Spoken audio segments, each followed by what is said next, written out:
আসসালামু আলাইকুম প্রিয় খামারি ভাইরা, যারা নতুন করে গরু খামার তৈরি করবেন চিন্তা করছেন, 2-4টা গরু ছিল এখন বড় করে খামার করবেন চিন্তা করছেন, অথবা আপনার কষ্টের উপার্জিত টাকা বিদেশ থেকে আসছেন, বাংলাদেশে আইসে আপনি একটা গরু খামার করতে যাচ্ছেন, অথবা আপনার দেশের বিদেশে থাকেন, বিভিন্ন জায়গায় থাকতে পারেন, বিভিন্ন জেলায় থাকতে পারেন, কিন্তু আপনার গ্রামে একটা গরু খামার করতে যাচ্ছেন, অথবা আপনার নিজের বাড়ির আশেপাশে একটা গরু খামার করতে যাচ্ছেন। এই ক্ষেত্রে আপনি চিন্তা করছেন কীভাবে একটা খামার করলে আপনার খামারটা সুস্বাস্থ্যকর হবে, সুন্দর হবে, সুন্দর মনোরম পরিবেশে আপনার গরুটাকে পালন করতে পারবেন। দেখেন, আমাদের যে গড়টা আছে সেটা কিন্তু কোনোভাবে আদর্শ গড় না। কেন আদর্শ গড় না আমরা এটা বলবো, কারণ কি আমরা এই জায়গায় ইনিশিয়াল পর্যায়ে আমরা যেভাবে প্ল্যানিং করছিলাম সেই প্ল্যানিং অনুযায়ী কিন্তু আমরা 100% করতে পারিনি। তবে আমাদের গরুর ব্যবস্থাপনার ক্ষেত্রে মোটামুটি বলা যায় যে আমরা 80% স্যাটিসফ্যাকশন নিয়ে আসি, যে হ্যাঁ 80% এই জিনিসটা ফিল আপ হয়েছে। যেমন ধরুন আমরা উচ্চতার দিকে যদি খেয়াল করি, উচ্চতার যদি হয়, এই উচ্চতা আমরা 14 ফিটের উপরে রাখছি, কারণ কি যাতে আলো বাতাসটা পর্যাপ্ত ঢুকতে পারে। তবে আমরা যদি এই একটা সাইড আমাদের বন্ধ করে দিতে হয়েছে, একটা সাইড যদি বন্ধ করে না দিতে হইতো, চতুর্থ সাইড যদি খোলামেলা রাখতে পারতাম, সেই ক্ষেত্রে হয়তো আমাদের আলো বাতাসে পর্যাপ্ততা হইতো, কিন্তু এটা আমরা করতে পারিনি।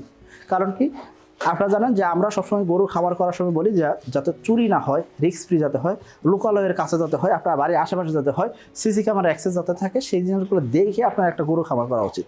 কারণ আপনার লাখ লাখ টাকার, কোটি কোটি টাকার গরু থাকতে পারে।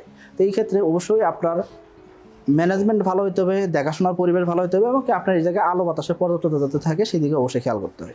তো এখন আপনি একটা গরুর খামার করতে গেলে অবশ্যই চেষ্টা করুন 14 ফিটের যাতে উঁচা হয়, এই জায়গায় আলো বাতাসটা পর্যাপ্তভাবে ঢুকবে, এবং কি এই জায়গায় সূর্যের যে তাপটা, সেই তাপটা কিন্তু সরাসরি গরুর শরীরে লাগবে না।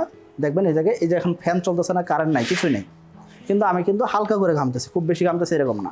কারণ কি এই জায়গাতে আলো বাতাস মোটামুটি আছে। তবে আরও যদি আলো বাতাসের প্রভাব থাকতো সেক্ষেত্রে হয়তো আরও ভালো হতো। তবে এখন যদি একদম বাইরেও বাতাস নাই, এই ক্ষেত্রেও আমি কিন্তু হালকা একটু ঘামতেছি। তো এই জন্য বলবো যে আলো বাতাসের পর্যাপ্ততা থাকাটা খুব জরুরি।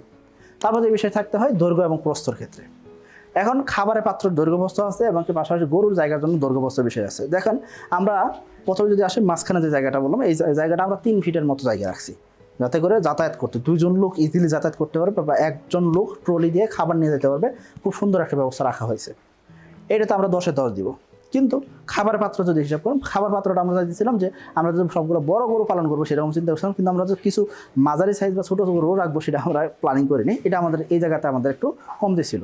তো আমাদের খাবারের পাত্রের জায়গাটা প্রথম যেই সাইডটা, ওই সাইডটা আমাদের 22 ইঞ্চি বা 20 ইঞ্চি থাকলে ভালো হতো, কিন্তু আমরা এটা 22 ইঞ্চি 20 ইঞ্চি রাখতে পারিনি। এই অংশতে আমরা মোটামুটি 22 ইঞ্চি রাখছি, কিন্তু ওই অংশতে আমরা প্রায় 22 ইঞ্চির কাছাকাছি, মানে 21 ইঞ্চি রাখছি। তো এটা আমাদের 18 ইঞ্চি 20 ইঞ্চিতে চলে সবচেয়ে ভালো হতো। তবে চেষ্টা করা যে ছোটো বড় সব গরু মিলে আমরা যদি পালন করবো সেই দিকটা খেয়াল রাখা উচিত ছিল। দেখেন, আমাদের গরুগুলো খাওয়ার জন্য মানে পাগল হয়ে আছে, মানে প্রত্যেকটা গরু খাবার যে চাহিদা দেখাচ্ছে, তার খাবার প্রয়োজন। হ্যাঁ, তো এখন প্রত্যেকটা গরুর জন্য আপনাকে নিজস্বভাবে চিন্তা করতে হবে তারা কখন পানি খাবে, কখন তারা ঘাস খাবে, সেটা তারা ডিসিশন যাতে নিতে পারে। এখন কথা হলো যে এটা পাশাপাশি যদি আপনি পানি রাখেন, খাবারের পাত্রের সাথে যদি আপনি পানির পাত্রটা রাখেন, যে কোনো সময় যাতে খাইয়ে নিতে পারে পানিটা। মানে কোনো প্রাণী একটা জিনিস খাওয়ার পর একটা জিনিস খায়, সেই জিনিসটা আলাদাভাবে রাখাটাও সবচেয়ে ভালো। তবে আমি মনে করি যে যদি সম্ভব হয় সেক্ষেত্রে খাবারের পাত্র, পানির পাত্র এক রাখা ভালো আমার প্রেক্ষাপটে। কারণ কি এই ক্ষেত্রে দেখা যায় যে মানে যারা কর্মী আছে তাদের পরিশ্রম কমে যায়, অন্যদিকে খাবার নষ্ট হওয়ার পরিমাণটা কমে হয়।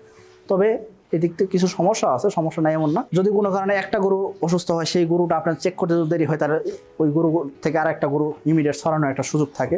মানে যেহেতু একই পাত্রে খাবার খাচ্ছে, এক সোজা পাত্রে খাচ্ছে, সেক্ষেত্রে সমস্যা হয়।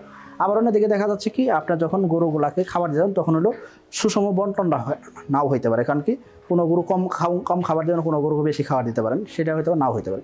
তবে যাদের দুধের খামার তাদের সব গরুকে এক সমান খাবারই আমরা কিন্তু দিয়ে থাকি। মিল্কিংয়ে যে খামারগুলো আছে, ডেয়ারি খামারগুলো আছে, সেগুলো থেকে চাইলে কিন্তু এক চারিতে কিন্তু খাবার এবং সব কিছু ব্যবস্থা কিন্তু আমরা দিতে পারি। এতে করে পরিমাণ সঠিক ব্যবস্থা হচ্ছে, এবং কি সাথে খাবারের মানটা ঠিক থাকতেছে, খাবারটা সঠিকভাবে ব্যবহার হচ্ছে, এটা হয়। তবে ফ্যাটেনিংয়ের ক্ষেত্রে যেহেতু আমরা ওজন লাইভ ওয়েট হিসাব করে আমরা যাতে খাবার দিই, সেই খাবারটা আমরা ওই অনুযায়ী হিসাব করতে গেলে আলাদা আলাদা চারি পাত্র থাকলে খাবার দিতে সুবিধা হয়। এখন জায়গা কত দরকার, চারি জায়গাটা আমরা রাখছি মোটামুটি 2 ফিটের মতো। আর আমরা একটা গরুর জন্য 4.5 ফিট জায়গা দিচ্ছি। একটা গরুর জন্য 4.5 ফিট জায়গাতে সে খাবারটা খাবে, এবং তার পানির পাত্র রাখা হয়েছে, এবং তার জন্য যথেষ্ট জায়গা দেওয়া হচ্ছে। যদি আপনার ফ্যাটেনিংয়ের খামার হয়, এক্ষেত্রে একটু কম জায়গা দিলে হয়, 4.5 ফিটে একটু কম দিলে হয়। তবে যদি এটা ডেয়ারি খামার হয়, সেক্ষেত্রে আপনার গরুটা বড় ফ্রিজিয়ান জাতের গরু, এই ক্ষেত্রে তার একটু বাতাসের জায়গা দরকার হবে, বাতাস চলাফেরার জায়গা দরকার হবে, তার একটু মুভমেন্টের জায়গা দরকার হবে। সেই ক্ষেত্রে আপনার জায়গাটা 4.5 ফিটের কোনোভাবে যাতে কম না হয় সেদিকে খেয়াল করা। লেন্থে যদি আসেন, যদি এই লম্বায় যদি আসেন, গরু মাথা থেকে শেষ পর্যন্ত যদি হিসাব করেন, আমরা 8.5 ফিট জায়গা রাখছি, যাতে করে কি হয় গরুর পিছন সাইড দিয়ে মানুষ যাতায়াত করতে পারে এবং সে যাতে নির্বিধায় যাতায়াত করতে পারে এবং সে যাতে খাবার যে খাইলো, গরু খাবার খাইলো, অবশ্যই মলমূত্র ত্যাগ করলো, সেই মলমূত্রটা যখন ত্যাগ করলো ওই জিনিসটা যাতে কী করতে সহজে কালেক্ট করে নিতে পারে, অর্থাৎ সেটা যাতে কী করতে পারে সহজে সরাই নিতে পারে। যদি এটা ডেইরি ফার্ম হয়, দেখেন এটা আমাদের যেহেতু ফ্যাটেনিং খামার, এই ক্ষেত্রে শুধুমাত্র সে মলটা শুধুমাত্র পিছন দিয়ে দিল, কিন্তু মূত্রটা কিন্তু তার নাভির নিচ দিয়ে আসতেছে, তার মানে মাঝখানে এই হয়তো দুইটা আলাদা জায়গাতে, অর্থাৎ মল এবং মূত্র দুইটা আলাদা জায়গাতে পড়তেছে। কিন্তু যদি এটা যদি ডেইরি খামার হতো তাহলে দুইটা কিন্তু এক জায়গাতে হতো।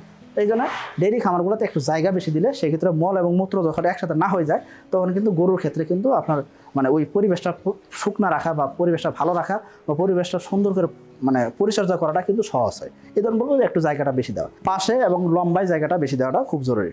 এখন আসেন যে তার মানে আমরা বুঝলাম একটা গরুর জন্য যতটুকু জায়গা দিলে ভালো হয় সেটা আমরা দেওয়ার চেষ্টা করবো। অর্থাৎ আমরা বেশিরভাগ সময় এখন বর্তমান সময় আমরা ভাবছি কি যে গরুটাকে ছেড়ে দিয়ে পালন করার পদ্ধতি, মানে যতটুকু ছেড়ে দেওয়া যায় যদি সেটা সবচেয়ে ভালো হয়। তবে এটা আমরা যদি বেঁধে রাখি পদ্ধতিতে এখনও আছি, সেক্ষেত্রে আমাদের চেষ্টা করতে হচ্ছে কি যে গরু যাতে কি থাকে, সুস্থ থাকে, স্বাভাবিক থাকে। দেখেন আমাদের এই একটা গরু এই হঠাৎ করে তার ঠান্ডা লাগছে, কারণ অতিরিক্ত গরম, এই গরমের কারণে কিন্তু গরু ঠান্ডা লাগতেই পারে।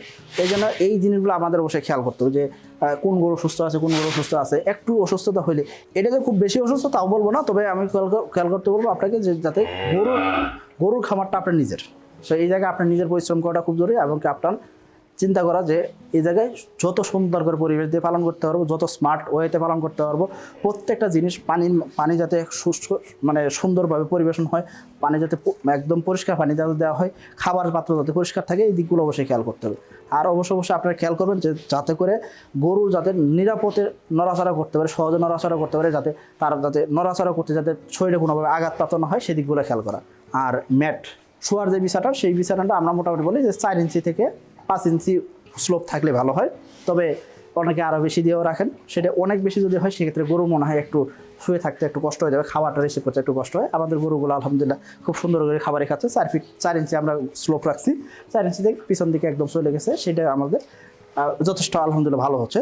তো আমরা আপনারা চাইলে আরও এটাকে আধুনিক করতে পারেন, আরও ফ্যাসিলিটি দিয়ে সুন্দর করে করতে পারেন। তবে আমরা বলছি আমাদের খামারটা কিন্তু 100% বলবো যে 100% এটা কিন্তু আদর্শ খামার নয়। এইটার সাথে আরও আধুনিক করা যায়, আরও আধুনিকভাবে করা যায়, সেই জিনিসটা আপনারা করার চেষ্টা করবেন। এবং আধুনিক খামার যখন হবে তখন আপনার গরুটা সুস্থ থাকবে, নিরাপদ থাকবে, স্বাস্থ্য ঝুঁকিহীন থাকবে, অর্থাৎ কোনো ধরনের ঝুঁকিহীন পরিবেশে আপনার গরুটা লালন পালন হবে এবং এই জায়গাতে আপনার গরুটা সুস্বাস্থ্যকর পরিবেশে বড় হবে। খেয়াল করবেন আপনার গরু খামার যদি পরিষ্কার পরিচ্ছন্ন না হয় সেক্ষেত্রে কিন্তু রোগ ব্যাধি বেশি ছড়ায়, মশামাছি বেশি আসে, সেই মশামাছি থেকে বিভিন্ন ধরনের এলএসডি বলেন, এফএমডি বলেন, বিভিন্ন ধরনের রোগ ব্যাধি কিন্তু ছড়ায়। এই জিনিসটা অবশ্যই পরিষ্কার পরিচ্ছন্ন রাখতে হবে। এই জন্য আপনার দরকার হবে নিরবিচ্ছিন্ন বিদ্যুৎ ব্যবস্থাপনা এবং আইপিএস সোলার যে কোনো ব্যবস্থাপনা রাখেন না কেন সেই ব্যবস্থা রাখা উচিত। এতে করে আপনার গরুর খামারটা নিরাপদ হবে এবং আপনার জন্য লাভজনক হবে। আশা করি সবাই ভালো থাকবেন, সুস্থ থাকবেন। আসসালামু আলাইকুম।